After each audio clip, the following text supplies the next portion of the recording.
You know, we all have that relative that, just to be honest, we don't really like, right? That person is pretty annoying, and you sit there in your mind and think, well, who is that person? Well, that's where you are. That's some bad news for you. I'm just joking. But we all have that relative that we just really have a hard time, you know, embracing. It's like, man, I tried. And God's put this person in my life to work on patience and long suffering, maybe, in another sense of that word. But you think about that person and what they do, and it may be the fact that no matter what story you tell, they got a better story. Whatever you've done, they've got a better way of doing it.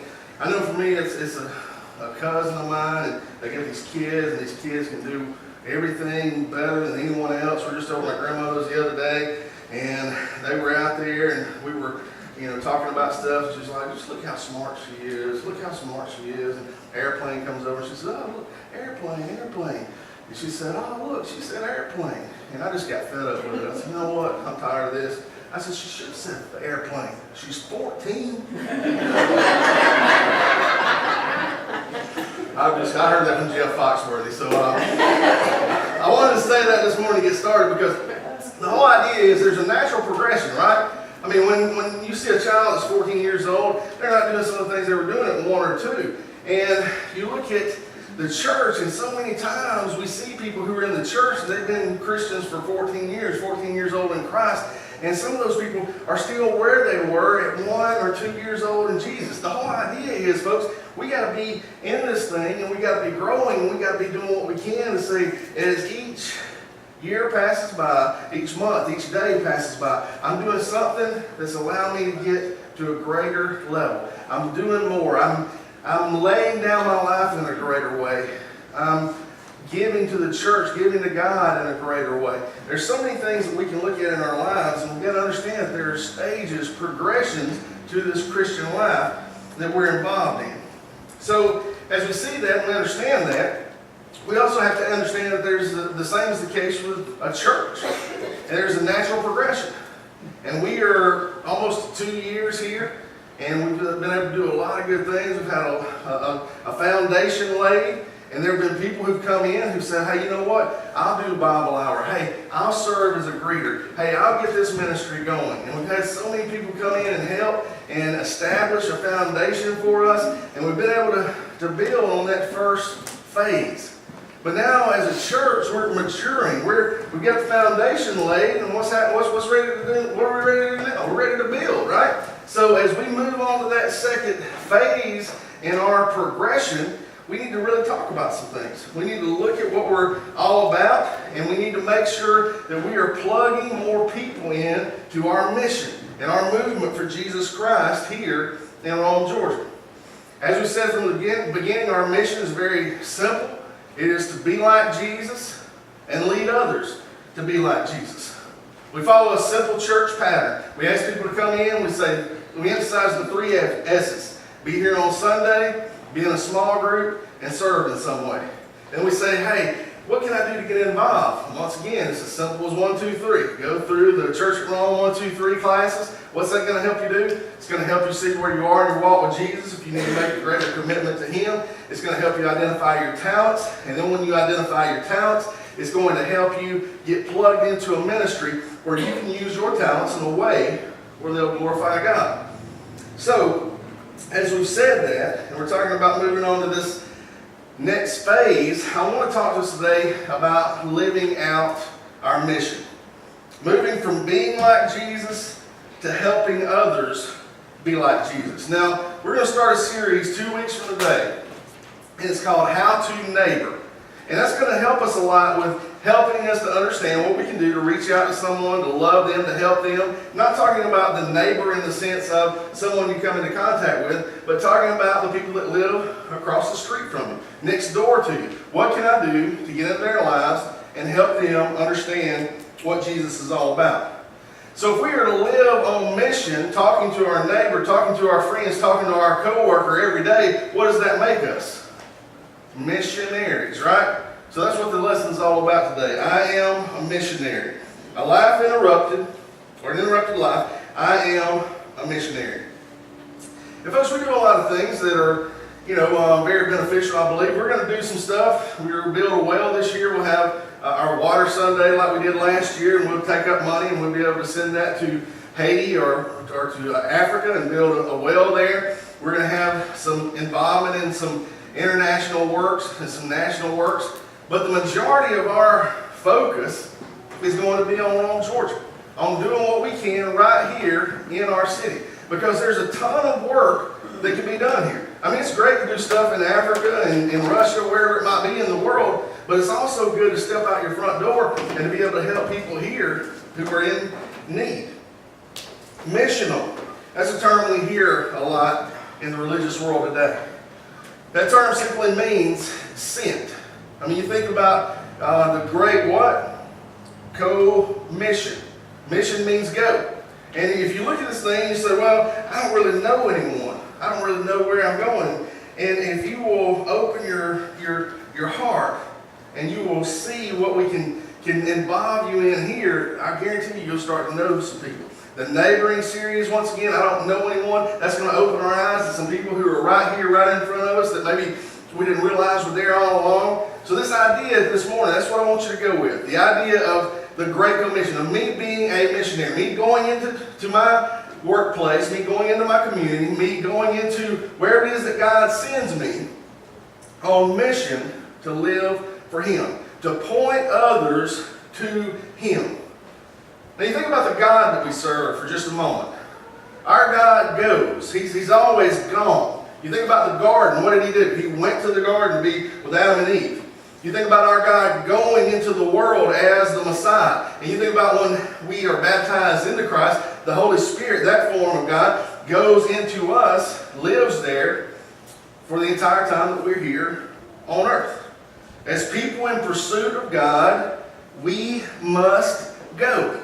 And we got to understand that. We got to practice that on a regular basis. I want to read something to you this morning from Ed Stetzer in Breaking the Missional Code. This is what he says. The church is one of the few organizations in the world that does not exist for the benefit of its members. The church exists because God, in His infinite wisdom and infinite mercy, chose the church as His instrument to make known His manifold wisdom in the world. So what's that saying to us? He's choosing you and I as part of the church to make known what He's all about. You know, you look and see a lot of times people saying, well, what does what does God look like? And I always say, well, read Colossians chapter 1. That gives you a good passage to look at because God looks a whole lot like Jesus. We saw Him come into this world. You can see what Jesus did. You can see how He lived His life. If you want to see what God looks like, look at Jesus. But if you want to see it today, you ought to be able to look at the church and say, that's what God looks like. God is about love. God is about mercy. God is about seeing people as they are. God is about transforming lives. God is about loving the unloved. And when folks look at us, they ought to see people who are putting themselves at the feet of others as a servant. What does God look like? He ought to look a whole lot like the church. I think this idea of being able to transition to being one who is a missionary starts in small groups. Why do I think that? Because I think in that environment, you're able to actually sit down and be who you are. You're able to share things. You're able to hear things. It's a place where you can be accepted. It's a place where you learn to accept others. And as John said just a few moments ago, we've got some small groups that will be starting on July the 3rd. We've got the ones that are already going. If you're not in a small group, I cannot say this enough to you. Please get in one. Please start one. I mean, so I don't know what the world I do. It's a pretty simple thing. Just whatever it is that you enjoy. Start one around that. And get some people. Well, what's a small group? It may be 3 people. It may be 8 people. It may be 12 people. You may go at lunch. You may go on a Thursday night. You may go to ball games together. I don't know what your small group is going to do. That's up to you. But the idea is getting together and growing a relationship and getting to know each other. This is the deal. When we learn to depend on others who are brothers and sisters in Christ, who are trying to live the same life that we are living, that's when we'll fully understand what it's all about. I cannot do this on my own. And the thing about it is, for me, as long as I continue to try to do that, God eventually allows me to put myself in a situation where I will be broken down. And until I submit to Him, most times I'm going to suffer. I think that's the whole idea. But it's crazy to me how I can call a few people and say, man, you know what? I'm really struggling. I need to put this out there to you. Can you pray for me this week?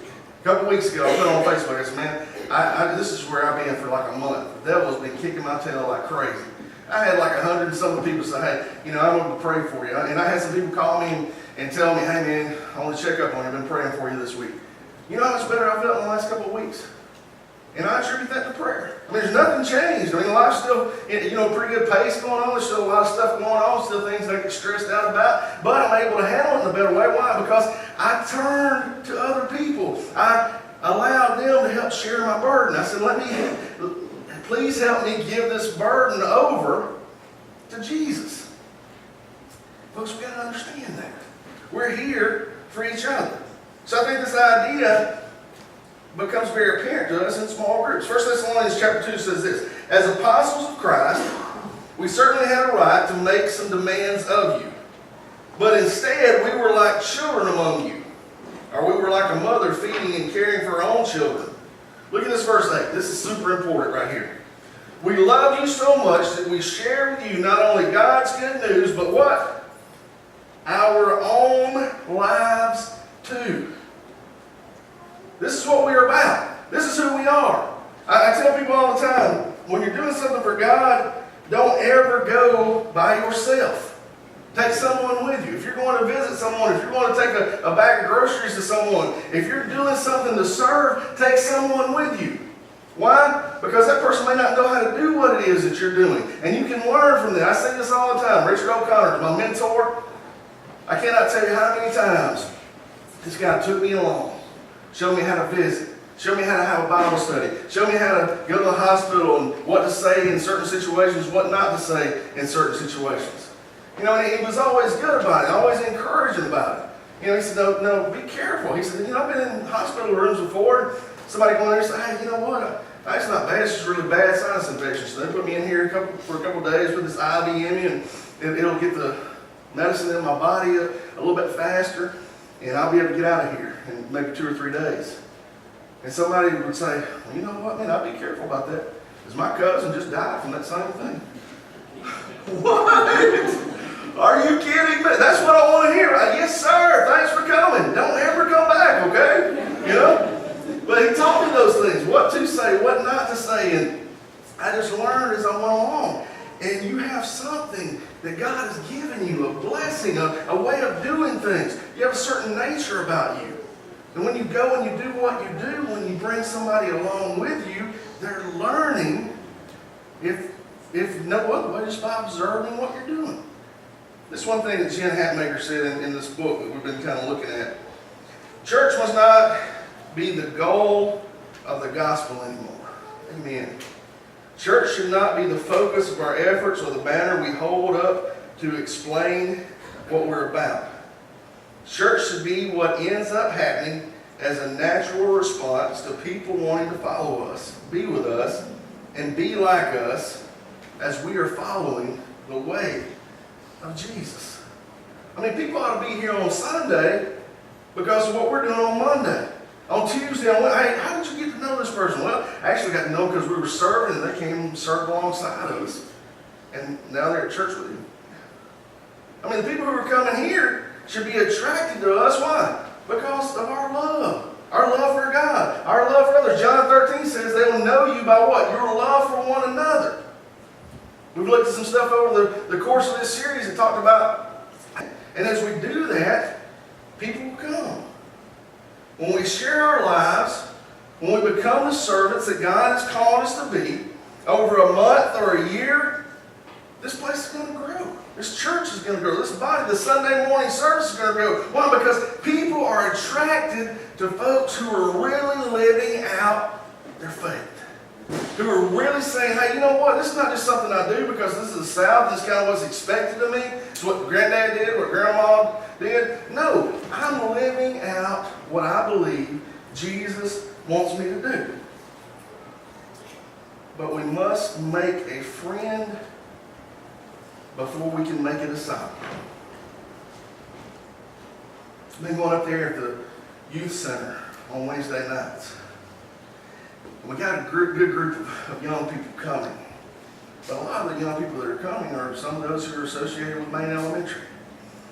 When we went through the mentor training, I remember the first day I showed up at the school, and they said, well, you got to go to school and they'll talk to you a little bit. So I had a couple people talk to me, and this is the one thing they said. We don't have a lot of rules, but this is the deal. If you're going to do this, do it. If you're not, then don't even start today. Because these children already have enough people in their lives who are letting them down. They don't need one more person not showing up. So we have some of these kids, and we showed up at the school, and we said, hey, we're going to go here on Wednesday night. And we showed up on Wednesday night, they said, hey, you said you were going to come. And we minister to them, and we love them all through the summer, and they're still kind of standing back here saying, I don't know, man. I don't know. I don't know if I'm going to step into this. I don't know if I'm going to trust you. But you keep loving them, and you keep showing up, and you go back to school in August and September, and you minister to them, and you bring them school supplies, and you love them, and eventually they say, hey, you know what? I'm in. You guys love me. I know I can turn to you. And we're able to develop some more trust, and we're able to minister to people and love them in a greater way, but it takes some time. You got to make a friend before you can make a disciple. And sometimes that takes a while, folks. Making friends and disciples requires me to be on a mission. To see what is before me. What's before you every day? Do you see it? Do you see the opportunities that God is putting right before you? Man, she gripes all of the time. I don't even walk over that hallway at work because that's all. Nobody's got a life that bad. Or maybe she has no one in her life who will be patient with her. Maybe there's no one who will listen to her. And maybe when you do, and you are patient, and you stand there and you're like, yes, yes, Lord, give me a heart attack. Yes, yes. It's uncomfortable sometimes, but God hasn't called us to comfort. It's inconvenient sometimes because you have to stand there and talk a little bit longer than you wanted to. But is that what Jesus has called us to do? See, this is the thing, folks. At some point, as American Christians, we decided that this thing was to be about comfort. God has never called His people to be comfortable. Hey, I'm going to take you to a land that I will show you. I'm not going to show it to you. Go travel now. Go there. I mean, he's calling Moses. He says, hey, I want to call you to something that you've never seen before. Hey, Andrew, Peter, James, John, I know y'all like to fish. I know you like to do the stuff that you do around here, but come follow me. Why? Because you fish for fish right now. I'm going to make you a fisher of men. Well, what's that going to require? It's going to require faith. You jumping out, you doing what... See, the thing is, we never see the end. We see a step of faith. And you and I read the complete version, right? We read the Bible and say, oh, we see the whole deal now. But when God asked them to launch out to do something, they had no idea what they were going into. But they had enough faith to take that first step. When we assume the posture of a slave to all, we adopt the voluntary humility of Christ, who surrendered His rights for the salvation of mankind. The literal implication of slave means we behave as a real slave. Labor is one. Defer to those who we serve. Are diligent to please and not offend. And act as if we have no privileges at all. To win as many as possible. But hey, this is the deal. I told you, I think I may have mentioned this to you. I read a book by Malcolm Gladwell not long ago. It's called Outliers. And one of the things that he says in that book is that the people who settled the southern part of the United States were herders. So I've got my herd, you got your herd, and we're apart. And then all of a sudden we kind of come close together and you start messing with my herd and I start messing with your herd. Guess what they would do? They would just drop their stuff right there and say, let's roll. We'll figure out this dispute right here, right now. And the fact of the matter is, I think if you look in our society, we see that a lot of that mentality is passed down from our ancestors.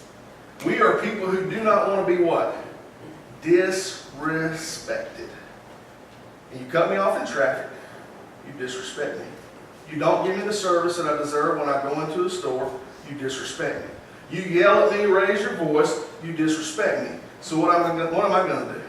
I'm going to bow up. I'm going to let you know that you have disrespected me. If I am living for the world. But if I'm going to live for Jesus Christ, I'm going to realize that a whole lot of people I'm meeting every day do not live by the same standards that I live by. Why should I expect them to be kind and loving and patient when they don't serve God? When they don't know His Word? See, they got a different set of rules that they're living by. And the fact of the matter is, when I get to the point where I can love and serve the person that I don't like, the person who disrespects me, and they disrespect me, and they're just kind of looking at me like, what are you going to do about it? And I say, man, can I help you with that? Man, you seem like you're frustrated. Can we talk? You assume the position of a servant. How much better off is life going to be?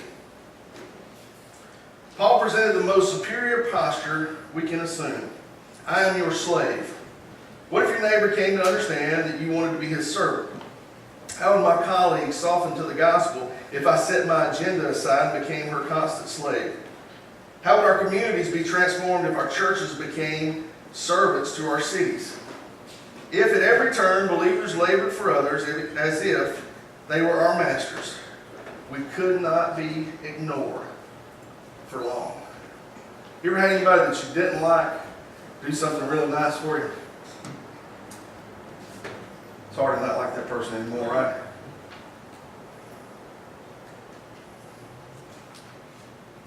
Folks, I got to say this right here. We do a lot of good things. We do a lot of things right. But this is an area we got to take seriously. This is an area as a church where some of us have got to step it up. We're talking about going on to that next phase, moving to phase 2, if that's what you want to call it. And we need more people to say yes. When we get the emails, don't say, I'll think about that for about 16 weeks and then I'll get back with you. Say, okay, you know what I'm going to do? I'm going to go ahead and check my planner right now. And I can help with that. I can do that. I'm going to go ahead and do that right now. See, I feel like in society, this is kind of where we've got. I've got this life, and I'm going to do everything that I want to do. And then I'll do some stuff that my family wants me to do. Then I'll do some stuff that maybe my job requires me to do. And then if I got some time left over, I'll do some stuff that my church wants me to do. But I think we've got to rearrange our priorities. To say, you know what? This life is not about me. It's not about doing everything I want to do all the time. It's not about whether or not I'm inconvenienced. Because I go back to what I said just a moment ago. This life that we're living for Jesus Christ is a call to interruption. We've been asking for 6 weeks now, are you willing to live an interrupted life? And if you're willing to live an interrupted life, you're going to do what God puts before you to do every day, even if it inconveniences you. Because so many of our opportunities to minister to others are found in the interruptions of life. Where did the Master tell us to go? See, this is what we got to think about. Where does the servant go? The servant goes where the Master tells him to go. But where did the Master tell us to go? Let's look at Acts chapter 1. But you will receive power when the Holy Spirit comes upon you, and you will be my witnesses, telling people about me everywhere, in Jerusalem, throughout Judea and Samaria, and to the ends of the earth. See, our Master called those of that day to go to Jerusalem and Judea and Samaria. And here's the funny thing about this. When we present ourselves as servants, He says, there are Jerusalems that I want you to go to. And that's what we want, right? To give people Jesus.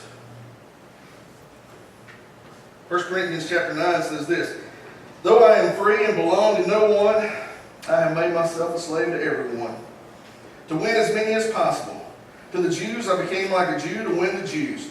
To those under the law I became like one under the law, though I myself am not under the law, so as to win those under the law.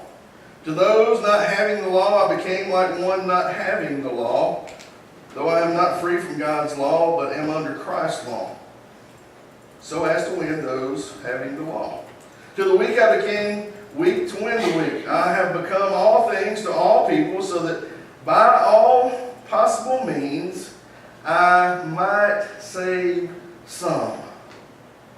I do all these things for the sake of the gospel, that I may share in his blessings. Paul did what? He took his life and he said, okay, I'm going to arrange my life in a way where no matter what it is that I do, I reach out to people, I become who they are, get down on their level, or I get up to their level, whichever it might be, so that I can win people to the gospel.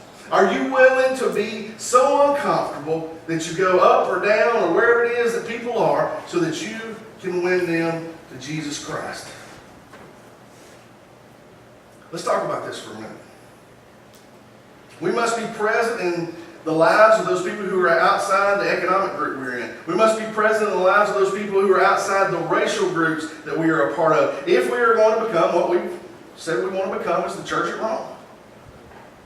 July 23rd, I want you to mark that on your calendar if you will. 12 to 8, we're going to be at Vanny Jones Park over here in South Rome. It's a big day planned. We're going to have singers come in, sing all day. We're going to have a lesson that night. And the church at Rome is going to be in charge of studying with people and baptizing them. We need people to come in early and go into the neighborhoods there and knock doors and love people. And this is a neighborhood that looks a little bit different from us. It is the heaviest populated gang area in this city. And we're going to have about 15 or 20 churches there. We're going to have people loving the community all day long. Why? Because we want some of those people to lay down their guns and pick up the word. We want to make a difference with people who are different. Is that a little bit uncomfortable to you? It is to me. But it's what God's calling us to do.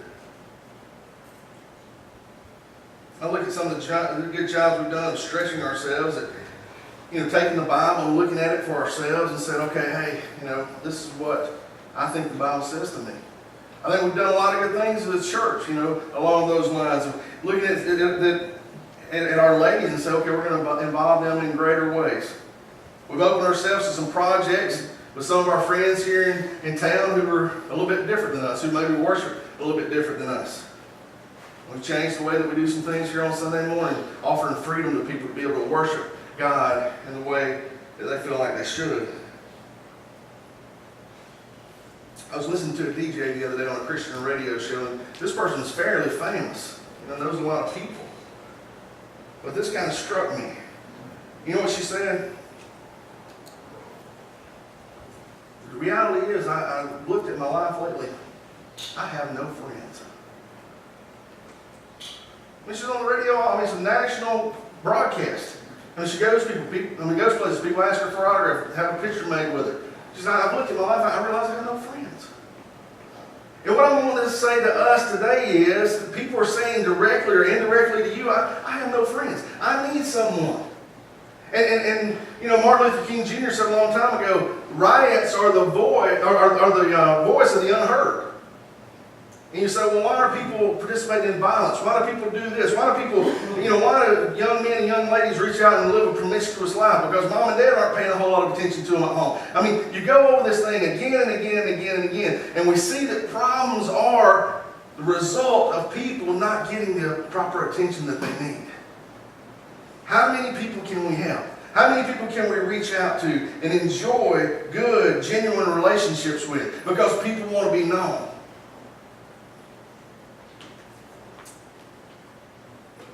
Folks, there are a lot of people out here that just want to know that you're going to be there for the long haul. As they're looking around, they can find that in us. We have to make a friend before we can make a disciple. And I say this, we need to do whatever we have to do to get the message of Jesus to other people. See, folks, through this series, we've learned some lessons. We've learned exactly what it is that God wants us to be doing with our lives. And I'm asking you, are you doing that? And we said from day one at this church, we're not going to be like some other churches. I'm not saying every church is bad, every church in this town, every church that we attended. No, there's a lot of good churches in the world doing a lot of good things. But there are some just going through the motions. Some that are social clubs, some that are saying, hey, we're just going to do stuff that's inwardly focused. We're going to be about ourselves. It's going to be almost like literally a club. And we said from day one, that's not what we're going to be. We want our people here to be able to come in and become disciples for Jesus, to follow Him passionately every day with their lives, and then go out and help other people do the same thing. That's what we're calling people to do. Not to sit here on a pew and be comfortable. So this is the reality. This is what it boils down to. We've looked at things for a year and a half now. We've looked at things for the last 6 weeks and say, are you willing to live an interrupted life? Are you willing to launch out there and do what it is that God has called you to do? We looked at Matthew chapter 25, and we saw that it says to us, and the same is the case in Isaiah chapter 58, help those who are poor. Feed people, give people water, give people clothing. Let's not be so caught up in us, in having the bigger house, having the nice clothes, having a brand new car, our kids being the most popular in school. That's not what life's all about. Because when we stand before God on that final day, according to Matthew chapter 25, He says this, I'm going to make a separation. That there are going to be those who are going to be able to be welcomed in, and there are those who I'm going to turn away. And the very simple message is this. Come to me. But why me? I don't really deserve it. Because when you saw me thirsty, you gave me something to drink. When you saw me hungry, you gave me something to eat. When you saw that I was in need, you gave me something to wear. I was sick and you came and visited me. I was in jail and you came and ministered to me there. It's that simple. But here's what I want to say to us.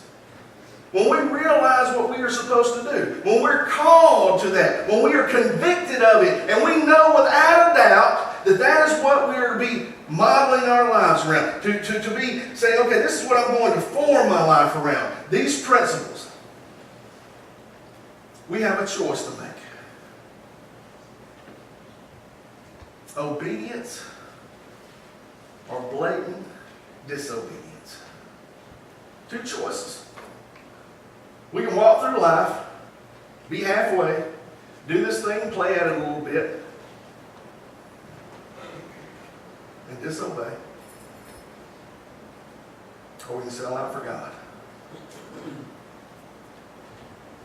Which one are you choosing to do?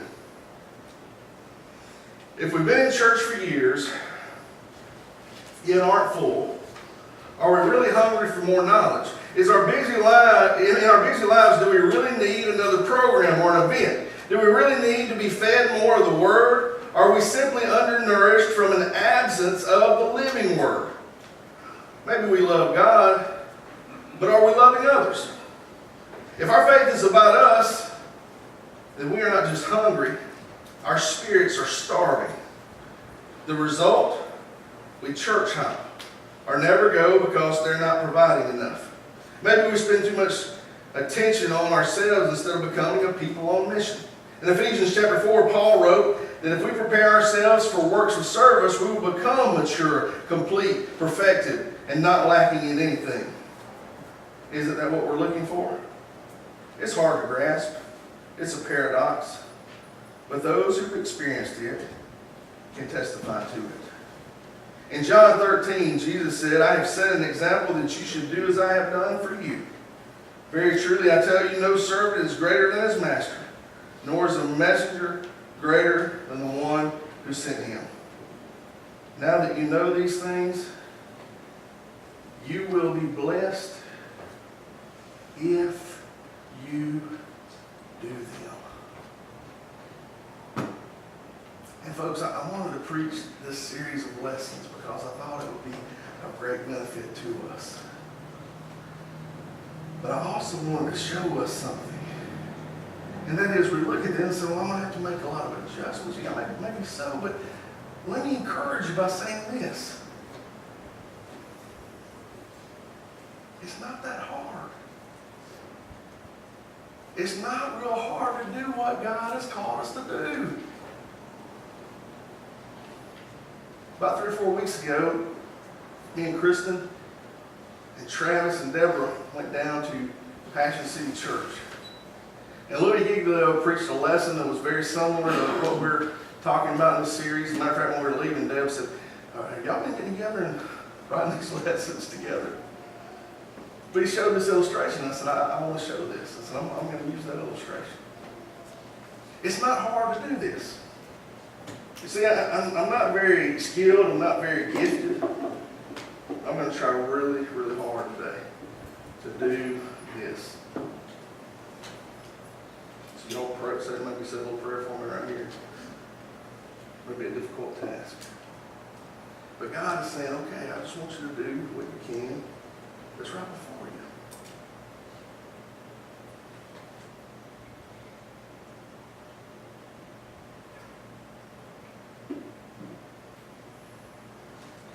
Amen. Are you thirsty? Here you go.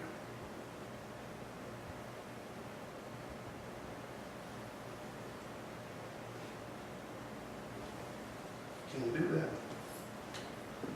What I'm saying to us is, sometimes we may think, I want to baptize 1,000 people. I want to preach in a large church. God is calling us to do the things that are right before us to do every day. Things that anyone can do. Let me finish the story by telling this. We went on Sunday to church. On Monday, Dale was driving from West Rome down Martha Berry Boulevard. He said, I looked up and traffic was going in one lane and I saw a fire truck. And she got up there and she said, I looked in that little hotel right there beside China City. They had a fire. There was stuff out in the parking lot. She said, we went by. She said, I looked down. She said, I saw stuff in the parking lot. She said, I saw a lady sitting there. She said, I went on by. She said, you know what? It just hit me all of a sudden. I got to stop. I just heard about this yesterday. So Deb said she went down and circled around, came back, stopped, parked the van, went over and talked to the police officer and said, hey, is there anything we can do, any needs? And he said, I don't know really. He said, that's the lady over there. That she had this apartment. She said, well, I'm going to talk to her if you don't mind. So she went over there and she said, man, the police officer said this was your apartment. I'm really sorry that you couldn't have gone through this today. And she said, yeah. And she said, well, is there anything that I can do for you? And she said, you can bring me some water. And Deb went to the store and bought her a bottle of water and brought it back to her. God's pretty funny, don't you think? I thought that was a wonderful story. And that's what God is calling us to be. His hands and feet, to love people, to see the opportunities, and act on His behalf. I ask you one final time, church, are you willing to live an interrupted life? If we can help in any way whatsoever, please come on.